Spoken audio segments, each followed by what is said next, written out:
যখন তুমি নিজের রক্তের মানুষের দ্বারা কষ্ট পাবে, তখন তুমি একবার নবী ইউসুফ আলাইহিস সালামের কথা মনে করো। তিনি কিভাবে নিজের ভাইয়ের দ্বারা প্রতারিত হয়েছিল। যখন তোমার বাবা মা না বুঝে তোমার বিরুদ্ধাচরণ করে, তখন নবী ইব্রাহিম আলাইহিস সালামের কথা মনে করো।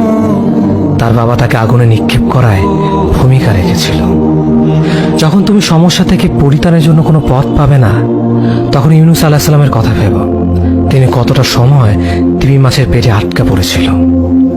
যখন তোমার নামে কেউ মিথ্যা অপবাদ ছড়িয়ে দেবে, তখন মা আয়েশা রাদিয়াল্লাহু আনহার কথা মনে করো। তার নামে পুরো শহর জুড়ে কুৎসা রচনা করা হয়েছিল। যখন তুমি অসুস্থ ব্যথার যন্ত্রণায় কাঁপতে থাকো, তখন নবী আইয়ুব আলাইহিস সালামের কথা ভেবো। তিনি ভয়ঙ্কর এক ভাইরাসজনিত রোগে আক্রান্ত হয়ে তোমার থেকে বেশি কষ্ট পেয়েছিল।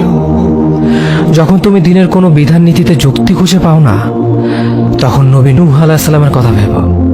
তিনি কোনো প্রশ্ন ছাড়াই মরুভূমিতে নৌকা তৈরি করেছিল।